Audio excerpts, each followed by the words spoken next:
En octubre de 1628, un barco mercante partió de los Países Bajos cargado con oro, plata y gemas. Su destino era Indonesia. Allí, aquel tesoro sería intercambiado por especias que valían más que cualquier metal precioso en Europa. Era un viaje largo, peligroso, pero no por las razones que la tripulación imaginaba.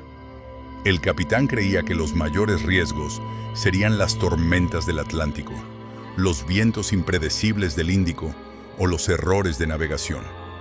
Lo que no sabía era que la amenaza real no venía del océano, venía desde dentro del barco.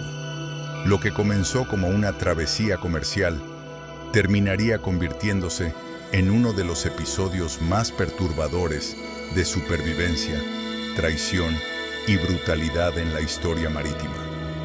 De las más de 300 personas que subieron a bordo, solo una fracción llegaría a su destino. Y para muchos de los que sobrevivieron al naufragio, lo peor no sería el mar, sería la isla. Esta es su historia. Y como siempre, se recomienda discreción al espectador. Hola a todos y bienvenidos a Tenebrífico. El 28 de octubre de 1628, Francisco Pelsaert partió desde la isla holandesa de Texel, liderando una flota de 8 barcos de la Compañía Neerlandesa de las Indias Orientales, la VOC. Su destino era Batavia, hoy conocida como Yakarta. El buque insignia se llamaba Batavia.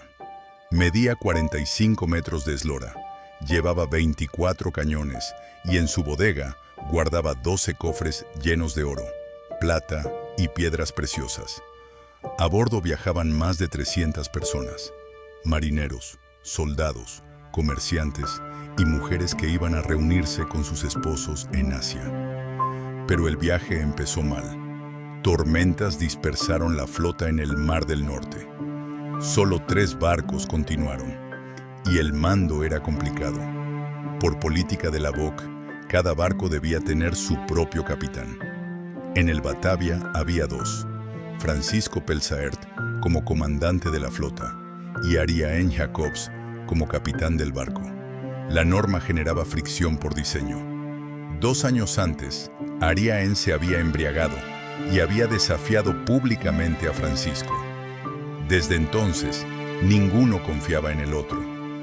Lo que Francisco no sabía era que Ariaen estaba conspirando, y no lo hacía solo. Su cómplice era Hieronymus Cornelis, un comerciante con rango menor, pero suficiente influencia a bordo. Circulaban rumores de que había huido de los Países Bajos para evitar un arresto por herejía. No ocultaba sus creencias poco convencionales, y con el tiempo fue identificando aliados. Su ambición iba más allá de las ideas religiosas. Veía el océano como una oportunidad para tomar el control del barco, desviarlo hacia un lugar remoto y fundar una colonia independiente donde él pudiera gobernar. El plan necesitaba una chispa. Decidieron que varios tripulantes atacaran a una mujer adinerada a bordo. Luego, Ariaen y Hieronymus presentarían el castigo de Francisco como excesivo, sembrando indignación y provocando un motín. Pero falló. Cuando el Batavia hizo escala en el Cabo de Buena Esperanza, el ataque ocurrió en la oscuridad y la mujer no pudo identificar a sus agresores. Sin culpables, el asunto se cerró. Francisco jamás supo que estuvo a punto de perder el control del barco.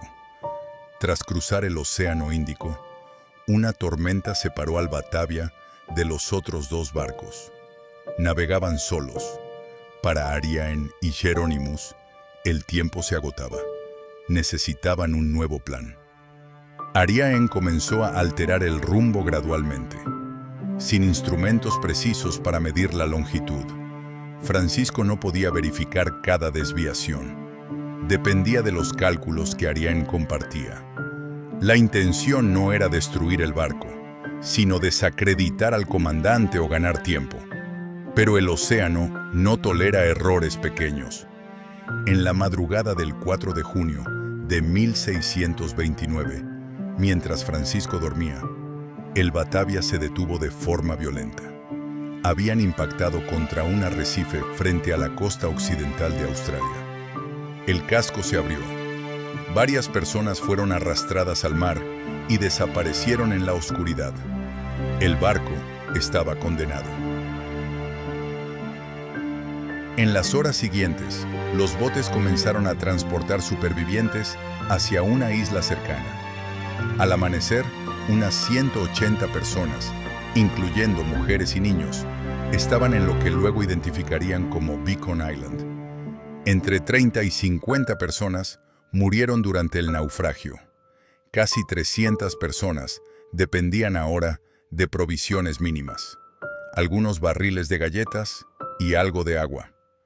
Beacon Island no era un refugio, era una extensión de arena de apenas 13 acres, árida y sin recursos. El hambre no tardaría en llegar. Francisco decidió actuar rápido. Con sus oficiales elaboró un plan: usar uno de los botes para intentar llegar al continente australiano en busca de agua. Esa noche partió con 48 hombres, incluido Ariane. Llegaron al continente. Buscaron durante horas. No encontraron nada que ofreciera supervivencia viable. Francisco enfrentó una decisión difícil: regresar a Beacon Island sin provisiones o intentar navegar más de 1.800 millas hacia Batavia en un bote abierto, sin protección contra tormentas. Si regresaban, morirían lentamente. Si intentaban Batavia, podrían morir en el intento. Francisco eligió arriesgarlo todo. Irían a Indonesia. Mientras Francisco y los 48 hombres se internaban en el océano, el Batavia terminó de desmoronarse contra el arrecife y se hundió, llevándose a otras 40 personas. Entre quienes alcanzaron la orilla estaba Hieronymus Cornelis. Para entonces, el ánimo en la isla se había deteriorado. Desde la perspectiva de los supervivientes, el capitán simplemente se había marchado con casi 50 hombres y no había regresado. La incertidumbre y el hambre erosionaron cualquier autoridad. Hieronymus vio la oportunación que esperaba. Propuso elegir un nuevo líder para organizar la supervivencia. La propuesta parecía razonable y fue nombrado jefe de los supervivientes. Una vez en el poder, actuó con rapidez. Confiscó todas las armas, la comida, los botes y cualquier embarcación que permitiera escapar. Luego comenzó a reducir el número de personas bajo su control directo. Con la excusa de buscar recursos, envió a 45 personas a Seal Island, a 1 milla de distancia. No les informó que no tenía intención de rescatarlos. Esperaba que murieran por exposición o hambre. Después envió a los soldados mercenarios, liderados por Webbe Hayes, a West Wallaby Island, a 5 millas y media, para investigar si había agua dulce. Si encontraban algo y enviaban señales de humo, planeaba eliminarlos antes de que pudieran consolidarse. Pronto la violencia se volvió directa. Hieronymus enviaba pequeños grupos a otras islas con supuestas misiones de búsqueda, pero las misiones se convirtieron en ejecuciones encubiertas. Algunos eran llevados mar adentro y arrojados al agua. Otros simplemente desaparecían. Abandonó cualquier pretensión de liderazgo benevolente. Varias mujeres fueron forzadas a convertirse en propiedad suya y de sus hombres. Los enfermos y débiles fueron eliminados. Aquellos que representaban resistencia eran atacados durante la noche. Ocurrieron al menos 2 enterramientos masivos, uno de ellos incluyendo a una familia completa con 6 niños. Hieronymus ordenaba cada acción, pero rara vez ejecutaba la violencia personalmente. En una ocasión intentó envenenar a un bebé. Al sobrevivir, ordenó a otro hombre que lo hiciera. Observaba también el destino de quienes había enviado lejos. Cuando el grupo de Seal Island no moría con la rapidez prevista, envió hombres armados para acelerar el proceso. Lo que no sabía era que los soldados en West Wallaby Island no estaban pereciendo. Habían encontrado agua dulce, pequeños marsupiales y aves suficientes para mantenerse con vida. Durante días enviaron señales de humo esperando ser recogidos, sin imaginar lo que ocurría en Beacon Island. La verdad les llegó cuando algunos supervivientes de Seal Island lograron construir una balsa y alcanzar West Wallaby Island. Wiebe Hayes y sus hombres comprendieron entonces la magnitud de lo que sucedía. Geronimus ya había reducido significativamente la población en Beacon Island, pero ahora debía enfrentarse a un grupo armado con recursos críticos. Si un barco de rescate llegaba y encontraba primero a los soldados, su destino estaría sellado. Decidió actuar antes de que eso ocurriera. Las señales de humo desde West Wallaby inquietaban a Geronimus. Sus hombres no solo estaban vivos, sino que habían encontrado agua y alimento.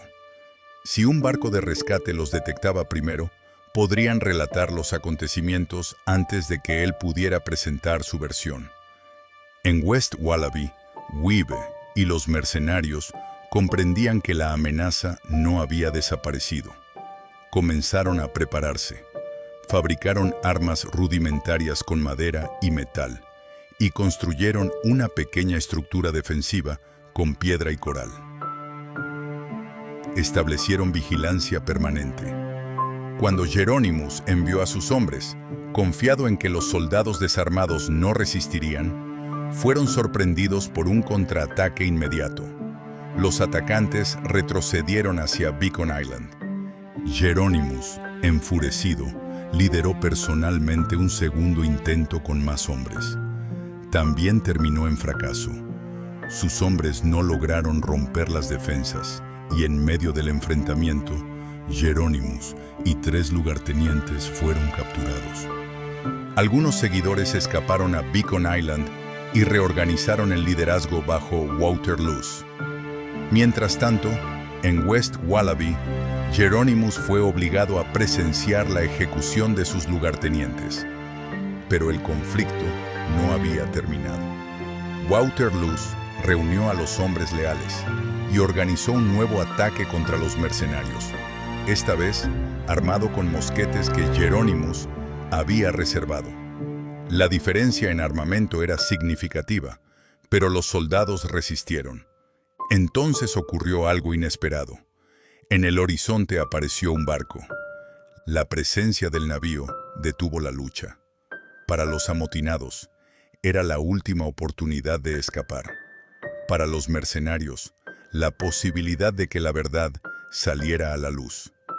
A bordo del Sardam, Francisco Pelsert había avistado humo. Había navegado más de 1.800 millas hasta Batavia en 33 días. Conseguido un barco de rescate y regresado. Descendió a una isla vacía y mientras se disponía a regresar, vio otra embarcación acercándose con 4 hombres remando con urgencia. Reconoció a Wiebe Hayes.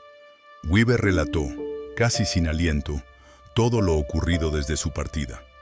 Francisco y los soldados regresaron al Sardam para preparar la defensa. Cuando los amotinados intentaron subir al barco, se encontraron con decenas de mosquetes apuntándoles. Se rindieron sin combate. Con todos bajo custodia, Francisco comenzó a escuchar los testimonios.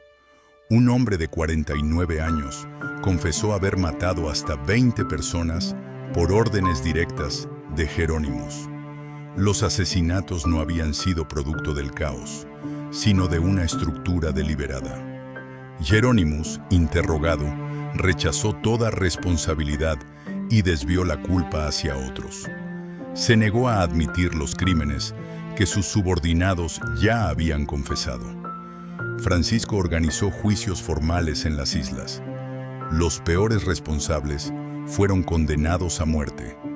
El 2 de octubre de 1629, los prisioneros fueron trasladados a Seal Island, donde se había construido una horca. Antes de la ejecución, a cada condenado se le amputó la mano derecha. Luego fueron ahorcados. Hieronymus Cornelis también fue ejecutado ese día. En su caso, ambas manos fueron amputadas antes de colgarlo. El hombre que imaginó fundar una colonia bajo su dominio terminó balanceándose en las mismas islas donde había impuesto el terror. Algunos implicados en menor grado fueron abandonados en el continente australiano. Con el tiempo, serían reconocidos como los primeros europeos en vivir en Australia. El Sardam partió con 77 supervivientes y 16 amotinados para ser juzgados en Batavia. 5 no sobrevivieron la travesía. Fueron azotados, sometidos al keel-hauling y arrojados al mar. Wouter Loos fue condenado a ser quebrado en la rueda. Arjen Jacobs, el capitán conspirador, evitó la pena capital por falta de pruebas concluyentes. Wiebe Hayes fue ascendido por su liderazgo. La isla donde estableció su fortificación pasó a conocerse como Wiebe Hayes Island, y sus restos son la construcción europea más antigua en Australia. Francisco Pelsaert, pese a haber rescatado a los supervivientes, fue investigado por no establecer una cadena de mando clara antes de partir. Su reputación quedó dañada, sus bienes confiscados, y murió de enfermedad menos de un año después. Del Batavia zarparon entre 322 y 341 personas. Solo 122 llegaron a Batavia. Hieronymus fue responsable directo de al menos 109 asesinatos, quizás 125. El pecio permaneció perdido hasta 1963. Hoy sus restos se exhiben en el Museo de Australia Occidental. Lo que ocurrió en aquellas islas no fue simplemente un motín fallido. Fue el colapso completo de una estructura social en condiciones extremas, donde la ambición y la ausencia de autoridad produjeron meses de violencia sistemática. Y en medio del océano, lejos de cualquier ley, la peor amenaza no fue el mar, fue el ser humano. Si llegaste hasta aquí, gracias por quedarte. Lo que ocurrió en el Batavia no fue solo un naufragio ni un motín fallido. Fue un experimento involuntario sobre lo que sucede cuando la autoridad desaparece, el miedo domina y alguien decide que la vida de los demás es simplemente una herramienta para su ambición. Meses aislados en un grupo pequeño bastaron para que surgiera una estructura de poder basada en manipulación, violencia y control absoluto. Y eso deja una pregunta incómoda. Si hubieras estado en Beacon Island, ¿a quién habrías seguido? ¿Al líder que prometía orden? ¿O al que ofrecía resistencia, aunque el resultado fuera incierto? Déjame tu opinión en los comentarios. Me interesa saber qué piensas. Si este tipo de historias reales, oscuras y profundamente humanas te atrapan, suscríbete y activa las notificaciones. Cada semana exploramos casos donde la supervivencia no siempre saca lo mejor de las personas. Nos vemos en el próximo episodio de Tenebrífico.